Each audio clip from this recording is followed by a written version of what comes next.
मास जो होता है, समय होता है, वो सर्वश्रेष्ठ होता है, क्योंकि वो पितरों के लिए आता है।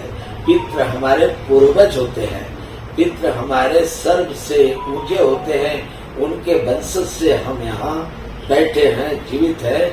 इसलिए लोग उसको सर्वश्रेष्ठ मानकर उसको उस मास के अंदर उनकी सेवा भाव का भावना रखते हैं और उस सेवा भाव में उनको संतुष्टि मिलती है।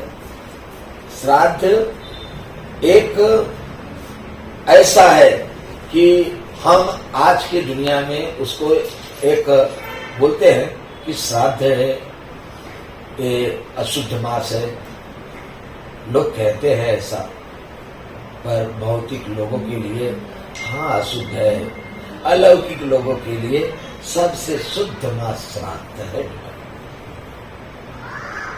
भौतिक के लिए अशुद्ध है, अलौकिक के लिए अशुद्ध नहीं, सबसे शुद्ध मास है। आपको जो भी तकलीफें होती हैं उनके अंदर अपने पितरों को बोलकर खिलाने का मौका मिलता है और आपके दिल को संतुष्टि का मौका मिलता है, ये श्राद्ध होता है। और मैं आपको एक बात बता दूं, जब भी आप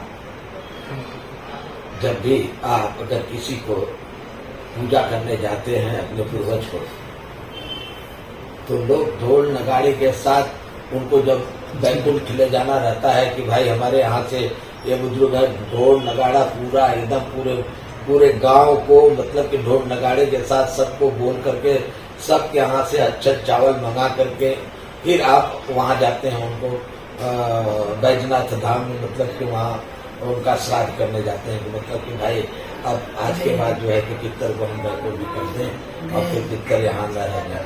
फिर भी आप करके आते हैं, गया जिसको बोलते हैं, गया कर दिए, इसके बाद भी आप श्राद्ध क्यों करते हैं?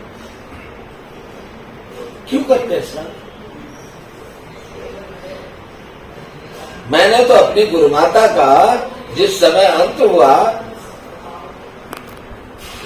2018 15 अगस्त नाग पंचमी के दिन उनका शरीर छूटा और मैं उनको शंखनाद किया, डमरू बजाया और उनको शमशान में भी शंख से स्वागत किया। लोग कहते हैं दिया बत्ती बंद हो जाता है, उनका बंद हो जाता होगा। कोई अगर बैकुंठ भेजना है बताओ, तो आप रोओगे, तड़पोगे तो बैकुंठ जाएगा?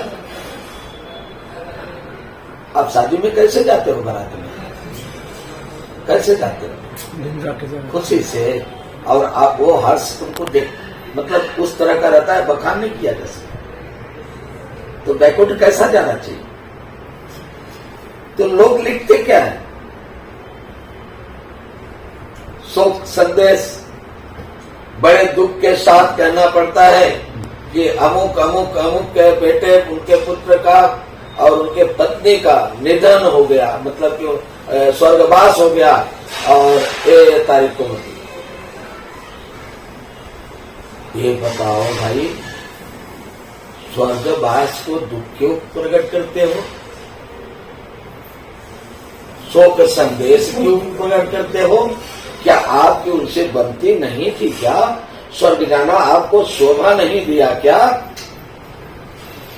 मैंने ऐसे ही एक पत्र ब्लैक एंड व्हाइट में लिखा हुआ हमारे गुरु माता का पाया, तो मैं बुलाया, लिखने वालों को हजारों पत्रिका छपाए थे, बुलाया अपने पास में, बोला भाई ये बड़े शोक संदेश बड़े दुख के साथ कहना पड़ता है कि आदित्य नारायण पुत्र सुरेश चंद्र उपाध्याय उनका स्वर्ग, उनके धर्म पत्नी का स्वर्गवास हो गया।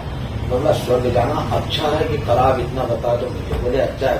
बोला खुशी की बात है कि दुख की बात? बोले दुख, खुशी की बात। बोला यहाँ क्यों दुख कर रहे हैं, क्यों दुख कर रहे हैं बताओ? हम बोला सारे पेपर फेंक देना और आप लोग को हमको विराजनी में रखना है, रखना नहीं रखना है तो मेरी धर्म पत्नी थी और उसको स्वर्ग तो मैं ले जाऊंगा, तुम क्या ले जाओगे? तुम्हारा लोकाचार्य स्वर्ग नहीं ले जाता है, वो तो नाटक करता है। स्वर्ग मैं ले जाऊंगा और गरुड़ पुराण कहता है कि अगर कोई अपने जीवन को शरीर छोड़ देता है तो उसको रोना नहीं चाहिए, अश्रु नहीं आना चाहिए।